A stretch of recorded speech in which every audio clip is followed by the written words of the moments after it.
My mom refuses to take care of me after I give birth, and my dad doesn't love me, so I'm refusing to take care of them in their older years and disowning them. Posted by u/gold_gold217. So, I, 28F, am 30 weeks pregnant with my first child and about to move to another state. My mom has this thing where she takes care of my siblings when they give birth until they recover. She did it for my older sister and my brother's wife, so I thought she would do the same for me. But a week ago, she told me she couldn't because it was too far away. We got into a fight about the whole thing. I told her to get out of my house, and now we're not talking. Before you judge me and say that my mom isn't obligated to take care of me, I'll tell you that it was never about that. I'm the one child in the family that nobody really cares about. My parents always claim they love and treat us all equally, but man, is it obvious that they love me a little less than the others. I always thought maybe I was adopted and that's why they didn't care about me as much. Well, I was wrong because I am 100% theirs. It's always about how my other siblings are doing or how mom and dad are suffering, but it's never about me. It was never about me from the beginning. I am rarely celebrated, even when it's supposed to be my day. My birthdays? Rarely celebrated because mom and dad forgot, or they just threw everything in the house together and called it a birthday. High school graduation party? Nope, my parents had already wasted a lot of money on my big brother's college graduation party, so they couldn't do that, but they would make it up to me. Do you think that ever happened?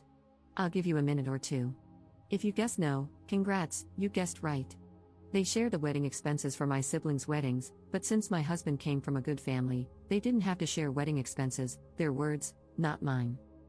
I have always been the therapist who listens to my mom and dad's rough days or the one who has to help mom because my older siblings have too much schoolwork or because my younger siblings are too young to do that kind of work. They always tell me I'm a good daughter, but I'm never the one they brag about to their friends. I did everything in my power to make them proud, but my achievements will always be below my siblings. I have tried to talk to them about how I feel multiple times before, but all I ever get is a harsh scolding about how I was being spoiled. I hated my life until I got out of that house, but I never had the courage to let go of them, thinking they would change. Well, my mom just proved me wrong. Mind you, my older sister lives a whole ocean away from us, but mom decided that taking a 10+ hour flight to another continent, twice, was not hard at all. But all of a sudden, taking a 4-hour ride to my home is too much? Especially when I'm in a place where I don't know anyone except my husband? I'm so effing tired of them putting everyone else above me. So, I'll make things right between us before I leave because I don't want to end things on a bad note. But once I get to my new home, I'll just cut all contact. I don't think I have the energy to deal with this crap anymore. Besides, I have my lovely husband with me, so I'll be alright and build myself a new family where I am truly appreciated and loved for who I am. Note, I'm the third out of 5 children. My younger siblings are twins. Notable comments. Commenter. Not the jerk, I know exactly how you feel about being the invisible kid. According to my parents, I was the only planned child, 2-year older brother, 6-year younger sister. Well, I have always been subjected to middle child syndrome, look it up. I have only ever been good enough when they needed money. I have student debt just to keep food on the table and a roof over our heads. Sadly, I cannot go no contact as I need to live with them, not great when you're 38. I cannot afford to live on my own here. Go no contact, or low at first, with your parents, as they do not care about you. Believe it from someone who has been there for 10 years longer than you. It's terrible, but once you accept it, your mental health will get better. Just remember that you should never be available if any of your family members, those who do not care about you, ever need help or need to be taken care of. Good luck with the upcoming birth, and make sure you and your husband enjoy this new chapter in your life. Commenter 2. Not the jerk, tell her you can't keep in touch, it is too far away. Update 3 months later. Hello, first, I would like to thank everyone for their kind advice. I was honestly shocked when I saw all of these messages. I really appreciate it. A lot has happened since my last post. I tried to call my parents, but they had blocked me, and I couldn't reach them. Still, I was determined to get the closure that the younger version of me wanted. So, I called my older brother and asked if we could meet up and talk about the situation.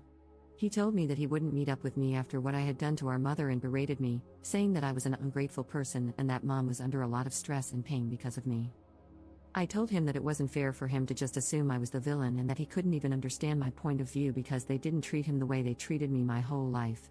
He knew they treated me like their personal chef, maid, and therapist for years, yet they couldn't even give me the love and attention I wanted just once in my whole damn life.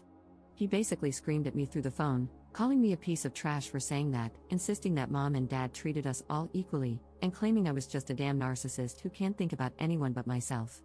I tried to talk, but my emotions got the better of me, and I started breaking down on the phone. He hung up on me. I even started asking myself if I really was the narcissist my family seemed to think I was.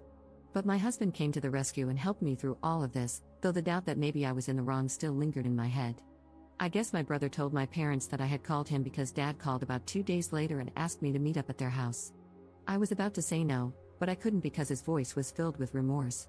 So, I thought that maybe, just maybe, we could get past the whole thing, and I could drop the thought of cutting contact, even if Mom didn't want to help out. After about 3 days of talking to my dad, my husband and I went to their house to talk. I thought it was going to be just me, my husband, and my parents, but they had also invited my brother and his wife. As soon as we sat down, my dad started talking about how disappointed he was in me and how things shouldn't have led to this. I told him he was right, things shouldn't have escalated to this point, but I had assumed that since Mom helped take care of my sister and my brother's wife, she would do the same for me. Instead, she just favored everyone else over me, and it was frustrating. I told them how I had felt for years and shared everything I had said to you all. But they all acted like they didn't care, which honestly hurt like hell. At that moment, I knew I didn't mean anything to them, so why was I fighting to be part of a family that didn't want me? My husband was about to speak, but I told him not to. Everyone gave their opinions, basically blaming me. Then Dad asked if I wanted to say anything to Mom. I told her that I was sorry because I didn't want any bad blood between us before I closed this chapter and moved on with my life, but she didn't say anything back. Dad said we needed some time to cool off and set some boundaries, and I guess that was it between us. Over the next 2 weeks, we packed up and left the state. I didn't tell anyone where my new house was. Only after I had arrived and settled down did I write a long message explaining everything they had done and how I felt. At the end of the message, I told them I was completely cutting contact with my parents and older brother. I changed my phone number and blocked all of my family on social media. And you know what? My life has never been this peaceful in a long time. I'm happy with everything, and my baby will arrive any day now. It is honestly stressful, but I love it so much. We even hired a helper around the house, because why not? Now my days consist of sleeping, taking walks, eating some more, dealing with back and hip pains, and repeating the cycle, which honestly isn't that bad. Thank you for reading. Notable comments. Commenter. You should have never sought closure from your family. It was a bad move, and look what happened. It's clear you're never enough for them, and you never will be. Cut off all contact with the people giving you trouble. There's a difference between being spoiled and simply wanting to be acknowledged. You're a wife and soon a mother. Your husband and your child are your number one priority and will always come first. You don't need your parents or your siblings, and your child especially doesn't need aunts, uncles, and grandparents who would honestly treat them just like they treat you. This is the start of a new chapter in your life.